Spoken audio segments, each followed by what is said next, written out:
কৌশিকী অমাবস্যার দিন আমার বাড়ির পাশেই হয়েছিল মায়ের আরাধনা, সেখানেই যাচ্ছিলাম আমরা। মামুনি করেছিল উপোস, তাই আগেই চলে গিয়েছিল মায়ের পুজো দেখতে। এখন মাকে মালা পরানো হচ্ছিল।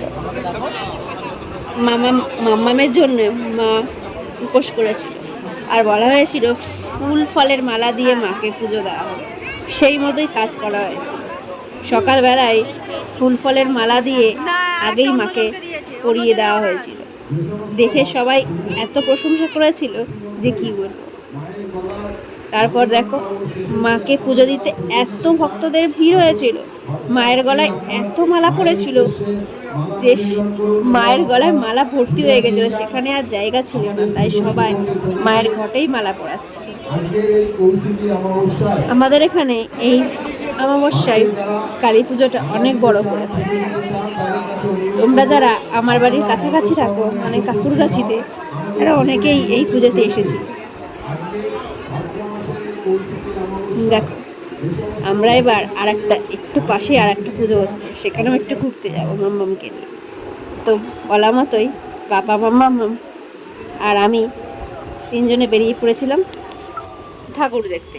ওই দেখো, এই যে পাশে আরেকটা ঠাকুর রয়েছে, সেই ঠাকুরটা। এখানে মাটাকেও কত সুন্দর দেখতে না বলো। এটা হচ্ছে একজনের বাড়ির পুজো, ফ্ল্যাটের নিচেই পুজোটা হয়েছিল। ঠাকুর থেকে বাড়ি ফেরার সময় আইসক্রিম নিয়ে বাড়ি ফিরলাম।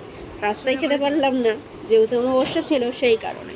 তারপর দেখো, এই যে যখন বাড়ি ফিরছি, কত লোক দেখো মায়ের মন্দিরের কাছে। পাশেই আমার বাড়ি, ওই যে দেখতে পাচ্ছ উপরে ফ্ল্যাট, সাইডের ফ্ল্যাটটাই আমাদের। তো মামুনি এখন গেছে অঞ্জলি দেবে বলে ভালোভাবে রেডি হবে। অনেক রাত পর্যন্ত পুজো হয়েছে, মামুনি ছিল প্রায় রাত 3টে পর্যন্ত ছিল, তারপরে বাড়ি এসছে। পরের দিন সকালে মাকে 56 ভোগ দেওয়া হয়েছিল, সেই কারণে প্রচুর লোকের আগমন হয়েছিল প্রসাদ পাওয়ার আশায়। প্রায় 7 থেকে 8 হাজার মানুষ এখানে প্রসাদ গ্রহণ করেছিল। আমার বাড়ির জানলা থেকেই সেটা দেখা যাচ্ছে।